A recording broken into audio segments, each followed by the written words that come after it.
Class 10th exercise 6.2 का important question है। Show that the points 1, -√3, and -1, -1, are the vertices of equilateral triangle. ये show करना है, ये जो 3 पॉइंट हैं ये इक्विलेटरल ट्रायंगल जिसमें तीनों साइडें बराबर होती हैं, तीनों एंगल बराबर होते हैं, उसके ये वर्टिसेस यानी कोने हैं उसके। ठीक है, इक्विलेटरल ट्रायंगल का मतलब ये होता है ना, ट्रायंगल जो बना होता है तीनों एक साइडें बराबर होती हैं ना, तो ये यहाँ पे यूँ पॉइंट आएंगे और यानी तीनों साइडें बराबर हैं। आपको यहाँ से इशारा दे दिएगा कि इक्विलेटरल ट्रायंगल के हैं। तो आप डिस्टेंस इन दोनों पॉइंट की निकालेंगे कि यहाँ से यहाँ तक की दूरी क्या है, यूँ है ना, डिस्टेंस निकाली। तो जो इन दोनों का डिस्टेंस का आंसर आएगा वही इन दोनों की डिस्टेंस निकालेंगे, फिर इसकी और इसकी डिस्टेंस निकालेंगे। तीनों का आंसर सेम आना चाहिए, यानी इक्विलेटरल ट्रायंगल में तीनों साइड बराबर होती हैं। तो आपने गिवन नोट कर लिया भाई, ये 3 पॉइंट दिए हैं, तो आप इसको ए मान लिए, याला ए पॉइंट मान लिए, याला बी हो गया, बी मान लिए, ये बी पॉइंट है, और याला सी पॉइंट मान लिए। तो पहले आप ए से ए बी निकाल लिए, यानी ए से बी तक की दूरी कितनी है, यानी इन दोनों पॉइंटों को लिए। तो यानी ए का ये हो गया याला पॉइंट और बी का याले पॉइंट। तो ये x1 होता है और ये y1 होता है, और ये x2 होता है और ये y2 होता है, पहले 2 पॉइंट के लिए। ठीक है, अब आपका डिस्टेंस पहले निकालेंगे था ना, डिस्टेंस का फॉर्मूला होता है √x2 - x1 का whole square plus y2 - y1 का होल स्क्वायर। चाहे आप x1 - x2 का होल स्क्वायर लिखें, यानी ये इधर लिख दिए, कोई दिक्कत नहीं है। आंसर में माइनस में जो भी आंसर आता है वो प्लस में हो जाता है, क्योंकि स्क्वायर लगा होता है ना।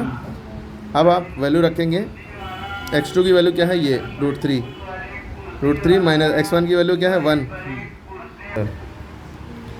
√3 - 1 का होल स्क्वायर प्लस y2 की वैल्यू क्या है -√3 ना, देखिए -√3 ना, तो y2 की जगह -√3 रखा और ये वाला फॉर्मूले का माइनस लगाया। y1 की वैल्यू क्या है 1 का होल स्क्वायर और रूट पूरे पे लगा है। ठीक है, फिर स्क्वायर रूट पहले लगाइए ताकि भूलिए ना। अब √3 में से क्या 1 माइनस हो सकता है? नहीं हो सकता, क्योंकि इसमें रूट लगा है, इसमें नहीं लगा है। तो अब इस केस में अगर खाली 3 होता तो 3 - 1 2 हो जाता, 2 का स्क्वायर 4 लिख देते। लेकिन √3 - 1 के लिए यहाँ उसका होल स्क्वायर लगाए, तो इसका फॉर्मूला लगेगा। स्क्वायर से तो रूट कट जाना चाहिए सर। हाँ, देखिए बच्चे सलाह दे रहे हैं हमको कि सर ये स्क्वायर रूट से 3, ये स्क्वायर से रूट कट जाना चाहिए। वो इस केस में होता है कि खाली √3 लिखा और उसके ऊपर स्क्वायर लगाओ तब कट जाएगा, लेकिन यहाँ √3 भी है और -1 भी है। और तुम क्या सलाह दे रहे थे? हाँ, तो यही दोनों लोग यही कह रहे थे, स्क्वायर से रूट जब करता है कि जब खाली √3 लिखा है और उसके ऊपर होल स्क्वायर लगाए, बीच में कुछ नहीं है। ठीक है, कट गया। अब यहाँ √3 - 1 लिखा है, तो ये a - b का होल स्क्वायर फॉर्मूला लगेगा। मैं कुर्सी जैसे ही वीडियो बनाओ वैसे ही कुर्सी वाले पता नहीं कौन कौन निकालने लगते हैं। तो ये a - b का होल स्क्वायर फॉर्मूला लगेगा, क्योंकि ये सॉल्व हो नहीं सकता। तो a - b का होल स्क्वायर फॉर्मूला होता है a², ये a हो गया, √3 जो पहले लिखा ये b, a² plus b² -2ab, 2 अपनी तरफ फॉर्मूले का हो गया, इंटू a की वैल्यू √3 है, इंटू b की वैल्यू 1 है। अब ये प्लस आ गया। फिर यहाँ ये भी नहीं सॉल्व हो सकता, तो ये a - b का होल स्क्वायर फॉर्मूला फिर यहाँ भी लगेगा। a की वैल्यू आपकी -3 है, √3 है, -√3 का स्क्वायर प्लस, और ये ना सोचिए कि माइनस में तो माइनस लिया जाएगा, ये a पूरा हो गया और ये b पूरा है, a² प्लस b² यानी 1 का स्क्वायर, -2ab, -2 फॉर्मूले का हो गया, a की वैल्यू -√3 है, ब्रैकेट में रखेंगे, इंटू b की वैल्यू 1 है, माइनस ज़्यादा नहीं लिखा है, इसको तो देख के हमने फार्मूला लगाया है, और ये रूट इतना लंबा खिंचा हुआ है। ठीक है, अब देखिए, अब ये बात जो आप कह रहे थे रूट वाली अब होगी। खाली √3 है, इसके ऊपर उसका लगा, स्क्वायर से रूट कट जाएगा, काट के नहीं दिखाएंगे। √3 का स्क्वायर 9 होता है, इसकी वैल्यू 3 बचती है, स्क्वायर रूट 9 की वैल्यू 3 होती है, इसलिए 3 आता है। या ये याद रखिए, स्क्वायर रूट से स्क्वायर कट गया, 1 का स्क्वायर 1 ही होता है, 1 × 1। अब इसका क्या होगा, 2 × √3 × 1, ये 2 × 1 2, 2 √3, ये मल्टीप्लाई नहीं हो सकता, तो ऐसे ही छोड़ दिया, प्लस फिर √3 का स्क्वायर कितना, स्क्वायर से √3 कटा 3 बचा, फिर 1 का स्क्वायर 1 ही बचा, माइनस।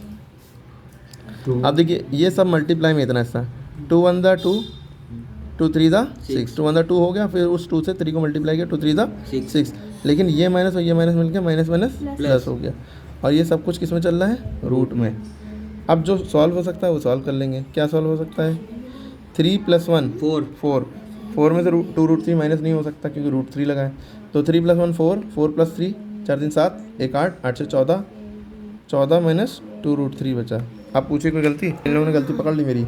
यहाँ पे √3 था, ये देखिए -2ab, जैसे यहाँ पे a की वैल्यू √3 ना, यहाँ भी तो √3 है, तो ये रूट में -√3 है ना ये a की वैल्यू, तो ये मल्टीप्लाई नहीं हो सकता। 2 होगा, लेकिन ये 2√3 आएगा, ठीक है, क्योंकि रूट लगा है तो मल्टीप्लाई नहीं हो सकता। यहाँ पे आएगा 2√3, लेकिन ये माइनस माइनस प्लस ही रहेगा, ठीक। अब देखिए, अब कहानी थोड़ी डिफरेंट है।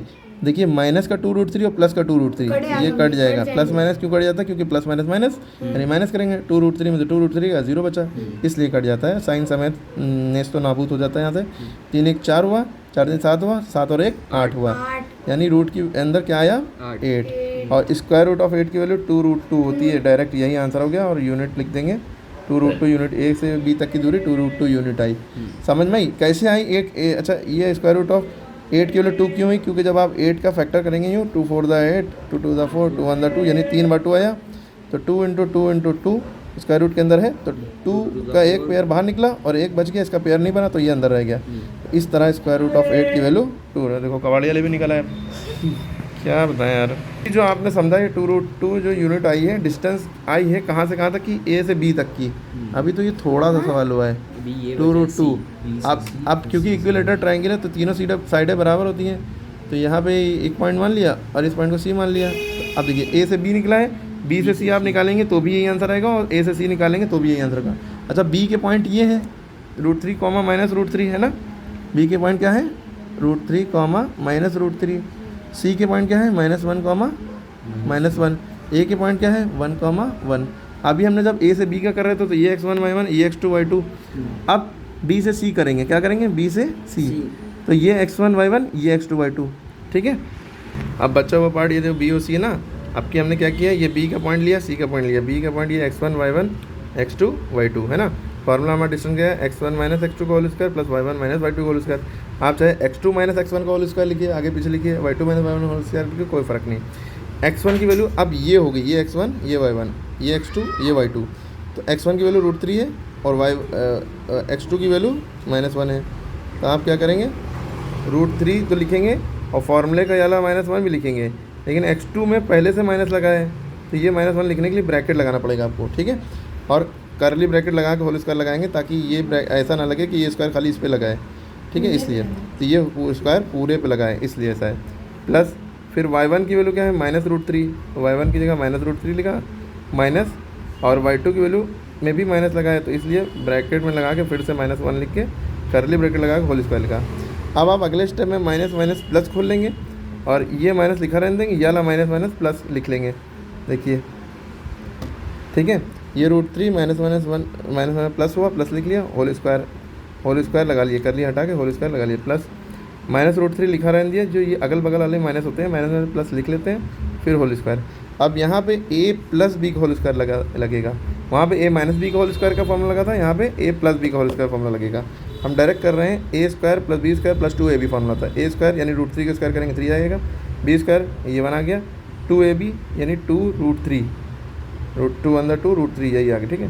प्लस आपकी a की वैल्यू ये -√3 है, तो -√3 हो तो उसका स्क्वायर करेंगे। ये देखिए -√3 अगर है तो अगर a² करेंगे यानी -√3 का स्क्वायर करेंगे तो माइनस का स्क्वायर प्लस हो गया, और √3 का स्क्वायर 3 बचा, यानी इसकी भी वैल्यू 3 ही आती है, +3, ठीक है। तो 3 लिखा, प्लस b² प्लस 2ab होता है, प्लस 2a की वैल्यू क्या थी? -√3 इंटू b की वैल्यू 1 थी। अब 2 अंदर 2 और 2 √3 से मल्टीप्लाई होगा, 2 √3 आएगा, लेकिन प्लस माइनस आ गया, -2 √3, ठीक है। क्लियर हो गया बात? अब देखिए -2 √3 प्लस 2 √3 कट गया, 3 1 4, 3 1 4, 4 4 8, √8, स्क्वायर रूट ऑफ 8 की वैल्यू थी 2√2। देखिए इसमें भी 2√2 आई, इसमें भी 2√2 आई, यानी इसकी वैल्यू भी 2√2 हो गई। अब हम आपको कुछ SW दे रहे हैं। अब a और c निकालिए, x1 y1 ये हो गया, x2 y2 ये हो गया, और a और c की डिस्टेंस निकाल के कमेंट में आंसर बताइए कि 2√2 आ रही है कि नहीं आ रही है। ये पूरा क्वेश्चन सॉल्व हो गया, ठीक है। और आपको हमने जो बताया है क्लास 10th का क्वेश्चन बताया, और ये आपके लिए सारे SW हैं क्वेश्चन, सारे ट्राई करिए, ठीक है। मेनली पहले हमने जो इक्विलेटर ट्रायंगल, अगर इक्विलेटर ट्रायंगल का मतलब होता है कि तीनों साइडें बराबर, 2√2 ये है, 2√2 ये भी 2√2 आना चाहिए, तो ये इक्विलेटर ट्रायंगल हो जाएगा। आप चाहे तो इसके अंदर बना के क्वाड्रेंट बना के प्रूफ इसमें पॉइंट प्लॉट कर सकते हैं, लेकिन आप रहन दी, चाहे डायग्राम बनाइए ना बनाइए, लेकिन बनाएंगे ज़्यादा अच्छा है, और सॉल्व वैसे ही करेंगे, ठीक है। आई होप से समझ में आ गया होगा। लाइक शेयर सब्सक्राइब करना ना भूलें।